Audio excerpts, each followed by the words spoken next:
আর এবার আবহাওয়ার খবরের দিকে নজর রাখবো। নামছে বঙ্গের তাপমাত্রা, উপকূলে হালকা বৃষ্টির পূর্বাভাস। ঘূর্ণাবর্তের জেরে বঙ্গোপসাগরে মৎস্যজীবীদের যেতে নিষেধাজ্ঞা।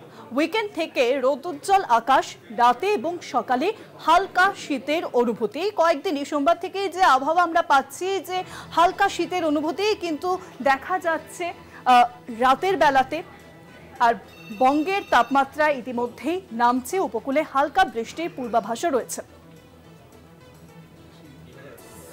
দক্ষিণ এবং উত্তরবঙ্গে ড্রাই ওয়েদারই পাবো, সেরকম বৃষ্টির কোনো সম্ভাবনা নেই। দুই বঙ্গেই কোনো সম্ভাবনা নেই আগামী 5 দিনের মধ্যে। এবং একটা যে ওয়েলমার্ক লো প্রেশার জোন ছিল east central and adjoining north east bay of Bengal এবং বাংলাদেশ কোস্টের রিজিয়নে যেটা ছিল, সেটা আরেকটু সরে এসে এখন north east bay of Bengal and adjoining south Bangladesh কোস্টের ওপরে বিরাজ করছে এবং সেটা ওয়েলমার্ক লো থেকে লো প্রেশারে পরিণত হয়েছে। তো সেটার প্রভাবে আমরা আমাদের এখানে সেরকম কিছু ওয়েদার আশা করছি না। মৎস্যজীবীদের জন্য আজকে আগামী 24 ঘন্টার একটা নিষেধাজ্ঞা আছে, যে জায়গাটায় বললাম যে লো প্রেশার জোনটা রয়েছে, যে north east bay of Bengal এবং অ্যাডজয়নিং সাউথ বাংলাদেশ কোস্ট এবং তার সঙ্গে গভীর সমুদ্র, ওই অঞ্চলের যে গভীর সমুদ্র, সেইখানে যেতে মৎস্যজীবীদেরকে নিষেধ করা হচ্ছে আগামী 24 ঘন্টা।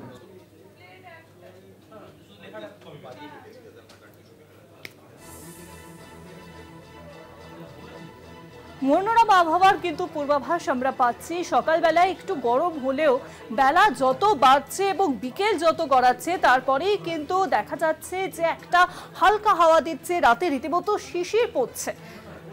তবে উপকূলে হালকা বৃষ্টির পূর্বাভাসও জারি করা হয়েছে আলিপুর আবহাওয়া দপ্তরের তরফে। ঘূর্ণাবর্তের জেরে বঙ্গোপসাগরে ইতিমধ্যেই মৎস্যজীবীদের যেতে নিষেধাজ্ঞা। শীত আসছে, এক কথা বলাই যেতে পারে। উইকেন্ড থেকে রোদোজ্জ্বল আকাশ, রাতে ও সকালে হালকা শীতের অনুভূতি। অর্থাৎ আগামী সপ্তাহে কিন্তু তাপমাত্রা আরো কিছুটা কমবে বলেই মনে করা হচ্ছে।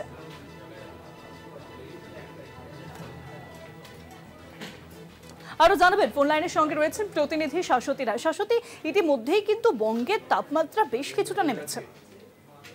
একেবারে দেখো, উত্তরবঙ্গে বিশেষত এবং দক্ষিণবঙ্গের পশ্চিমের জেলাগুলিতে তাপমাত্রার পারদ স্বাভাবিকের আশেপাশে ঘোরাফেরা করছে।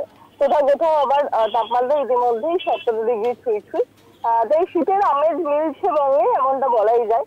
তবে এই মুহূর্তে যে তাপমাত্রা একেবারে শীতের আমেজ পুরোটাই নিয়ে আসবে এমনটা নয়, কারণ বঙ্গোপসাগরের উপর ঘূর্ণাবর্তের অবস্থান রয়েছে, যার জেরে প্রচুর পরিমাণে জলীয় বাষ্প রাজ্যে প্রবেশ করছে এবং সেই জলীয় বাষ্পর জেরেই এখনো পর্যন্ত দক্ষিণবঙ্গের উপকূলবর্তী জেলাতে বৃষ্টিপাতের পূর্বাভাস জারি করা হয়েছে এবং এই বিক্ষিপ্ত বৃষ্টিপাত চলবে আজ এবং আগামীকাল। এবং শুক্রবার থেকে ফের পরিষ্কার শুষ্ক আবহাওয়া মিলবে দুই বঙ্গের ক্ষেত্রে।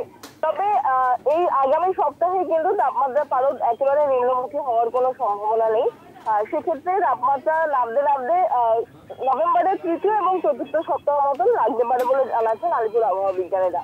এবং বলাই যায় যে এই জলীয় বাষ্প কিছুটা হলেও বাধাপ্রাপ্ত করছে দক্ষিণ উত্তরে বাতাসকে, এবং তার ফলে এখনো পর্যন্ত তাপমাত্রা সেই অর্থে নিম্নমুখী হয়নি। তবে এই তাপমাত্রা যে পারদ নামছে এবং ওঠানামা করছে এবং স্বাভাবিকের আশেপাশে অবস্থান করছে, সেই পর্যায়ে কিন্তু বজায় থাকবে আগামী সপ্তাহ পর্যন্ত।